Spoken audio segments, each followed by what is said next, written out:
Hello, welcome to topper 360। तो आज हम बात करने वाले हैं बिहार इन्फोर्समेंट सब इंस्पेक्टर के कट ऑफ के बारे में, जो प्री हुआ था 6/12/2020 को। जो नोटिफिकेशन संख्या थी 02/2019। तो सबसे पहले अगर हम इसमें बात करें तो टोटल पोस्ट 212 था।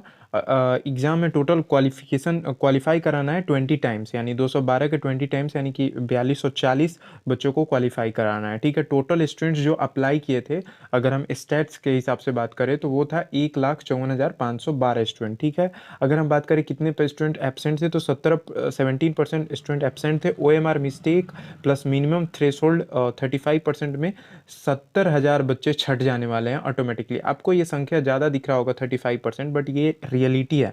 हमने ये संख्या कहाँ से निकाला? दूसरे स्टेट से निकाला, और बिहार दरोगा के जो भी प्री हुए हैं 2017 और 2019-20 में, वहाँ से। ये क्या होता है मिनिमम थ्रेशोल्ड? यानी कि जो मिनिमम मार्क्स होता है, जो क्वालिफाई करना चाहिए तभी जाके आपका रिजल्ट बनता है, वो क्वालिफाई आधा से ज़्यादा मतलब 35% नहीं कर पाते। ये रियलिटी है। लोग जाते हैं सिर्फ एग्ज़ाम देखने के लिए, एक्सपीरियंस के लिए कि एग्ज़ाम कैसे होता है, सीखने के लिए भी जाते हैं कि इस बार देखते हैं कैसे जाता है, कितना हाई लेवल है, मैं इसके नज़दीक हूँ कि नहीं। तो उनका तैयारी कुछ नहीं रहता है, तो वो ऑटोमेटिकली ही बाहर हो जाते हैं। तो 70,000 बच्चे ऐसे बाहर हो जाने वाले हैं, लिख के ले लीजिएगा। ये स्टैट्स हैं, और स्टैट्स को कोई झुठला नहीं सकता। इसलिए मैं ज़्यादा चैनल्स के कट ऑफ्स को लेता हूँ, क्योंकि उससे क्या होता है कि अप्रोप्रिएट रिजल्ट आता है। ओके, अप्रोप्रिएट कट ऑफ भी आता है। नेट कैंडिडेट जो बचा उसके बाद, वो बचा 8,84,512 कैंडिडेट बचे, जिसमें से हमें चाहिए कितना, मतलब आयोग को कितना चाहिए? 4240 स्टूडेंट चाहिए। ठीक, पेपर लेवल ओवरऑल टफ था, क्योंकि मॉडरेट ज़्यादा क्वेश्चन थे, टफ ज़्यादा क्वेश्चन थे। ठीक है, अब हम बात करते हैं जो कट ऑफ है उसको इंक्रीज कौन कौन से फैक्टर कर सकते हैं। तो इंक्रीजिंग करने के सबसे बड़े फैक्टर है 1 बेंच 2 पीपल। ये इसमें क्या सीन होता है? जैसे मान लेते हैं अगर कोई बच्चा टॉपर है, तो उसको सब कुछ आता है, तो उसे तो किसी से पूछने की ज़रूरत नहीं होती, तो वो किसी को बताता नहीं, वो चुपचाप आराम से, उसके बगल में कोई बैठा हुआ भी है, अगर आप उससे पूछिएगा, अगर वो टॉपर होगा तो आपको कुछ नहीं बताया। यहाँ पे फ़ायदा कौन उठाते हैं? जब 1 बेंच 2 पीपल और टीचर काफ़ी लूज थे, मतलब टीचर को कोई मतलब नहीं था कि बच्चे क्या कर रहे हैं, बच्चे अब आपस में बात कर रहे हैं कि आपस में वीडियो देख रहे हैं या फिर सो रहे हैं, क्या टीचर को कोई मतलब नहीं रहता है। उस सिचुएशन की बात करें तो उस सिचुएशन में क्या होते हैं, जो बच्चे चालाक माइंडेड होते हैं, क्लीवर माइंडेड, मैं उनको बता रहा हूँ। तो मान लीजिए कि सिलेबस है, 100% सिलेबस होता है, तो दो बच्चे बैठे हुए हैं, तो एक को 30% आता है और एक को 50% आता है। तो वो बोलता है कि मुझे तुम 50% बता देना, मैं तुम्हें 30% बता दूंगा। तो दोनों मिला के कितना हो जाता है भाई? 80%। जैसे कभी कभी होता है, बहुत सारा ऐसा सीन है, मैं आपको बताता हूँ कि किसी किसी को जो जेई या फिर जो साइंस स्ट्रीम के होते हैं उन्हें जीके नहीं आता है। ठीक है, ओके, और किसी किसी को मैथ्स ज़्यादा आता है, तो बोलता है मैं मैथ्स के तुम्हें पूरा बता दूंगा, तुम जीके बताओ। और इस तरह से ये बहुत ड्रास्टिकली कट ऑफ को इंक्रीज कर देता है। ये उन बच्चों के लिए काफ़ी हानिकारक हो जाता है जहाँ पे जिसका सेंटर रहता है और वहाँ पे टीचर टाइट है, क्योंकि जहाँ पे टीचर टाइट है वहाँ पे ये सीन नहीं हो पाता है, और फिर कट ऑफ मतलब उनका अच्छा नहीं जा पाता है, वो क्वालिफाई नहीं कर पाते। उन बच्चों का भी सीन खराब हो जाता है कि जैसे एक बेंच पे दो लोग बैठे हुए हैं। ये सारी चीज़ें काफ़ी डीप एनालिसिस के बाद मैं बता रहा हूँ। क्या होता है कि दो बच्चे जैसे बैठे हुए हैं, एक बेंच पे बैठे हुए हैं।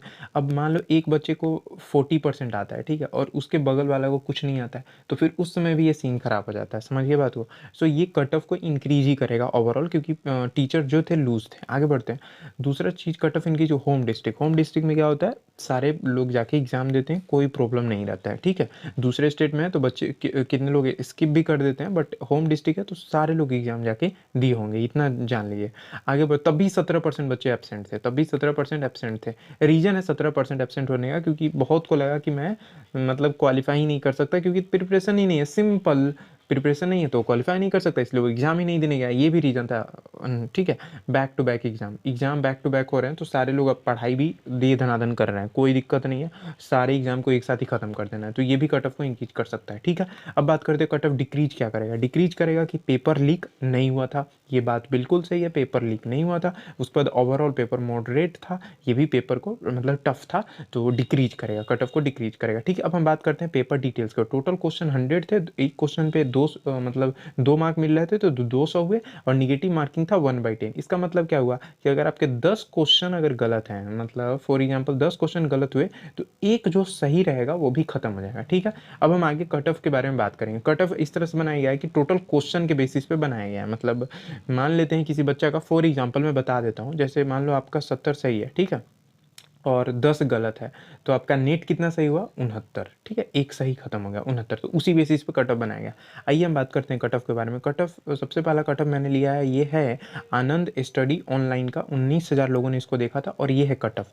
Category general EWS male female का ये कट ऑफ आप देख रहे होंगे स्क्रीन पे, देख लीजिए, मुझे बोलने की कोई ज़रूरत नहीं है।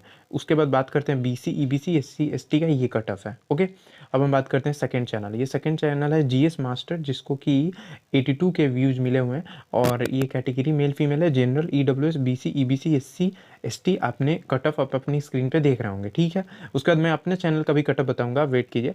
GS आज तक ये 17,000 इसको व्यू मिले हुए हैं और इनके अनुसार से जो कट ऑफ है कैटेगरी मेल फीमेल का जनरल EWS आपकी स्क्रीन पे देख रहा है, मुझे बोलने की कोई ज़रूरत नहीं है। BC EBC SC ST का कट ऑफ ये रहा। ठीक है, अब हम बात करते हैं कि टॉपर 360। टॉपर 360 क्या बोलता है कि आप इस तीनों का एवरेज निकाल लीजिए, एवरेज निकालिए। ठीक है, एवरेज यानी कि इतना तो कर, आप जिस भी कैटेगरी में आते हैं, मेल या फीमेल, अगर मान लीजिए आप EWS आते हैं, अगर आप मेल है तो तीनों कट ऑफ को नोट कीजिए और तीनों को ऐड करके, ठीक है, तीनों को ऐड कीजिए। सबसे पहले तीनों को ऐड कीजिए, ठीक है, तीनों को ऐड कीजिए एंड डिवाइड कर दीजिए 3 से, जो आएगा वही आपका कट ऑफ होगा। अगर आपका उससे 5 मतलब ऊपर आता है तो आप 100% सेफ है। ये क्यों मैंने लिया, मैं क्यों बार बार अलग अलग चैनल के कट ऑफ को लेता हूँ, जो इंपॉर्टेंट चैनल है या फिर जिसको ज़्यादा व्यू मिले हुए हैं। रीज़न है इसके पीछे, रीज़न ये है कि देखो, एक गलत हो सकता है, 2 गलत हो सकता है, लेकिन सारे गलत नहीं हो सकते। और उसका भी आप क्या कर रहे हो, एवरेज मीन निकाल रहे हो। भाई आपको पता होगा मीन का क्या मीनिंग होता है। तो इस तरह से क्या होता है कि उसका एक अलग पैरामीटर है उस चैनल का, उस चैनल का अलग पैरामीटर। तो इस तरह से आप एक नाइस पोजीशन में आ जाते हो और आप 100% श्योर हो जाते हो कि हाँ मैं क्वालिफाई कर जाऊंगा। ठीक है, तो अगर आपका इससे ऊपर आ रहा है तो आप क्वालिफाई, आपको फर्दर इसी तरह के वीडियो चाहिए इंटरसेक्शन वाले, तो आप इस चैनल को सब्सक्राइब कर सकते हैं और अगर आपको वीडियो अच्छा लगा तो आप लाइक भी कर सकते हैं। वीडियो देखने के लिए आपका बहुत बहुत धन्यवाद। Thanks for watching.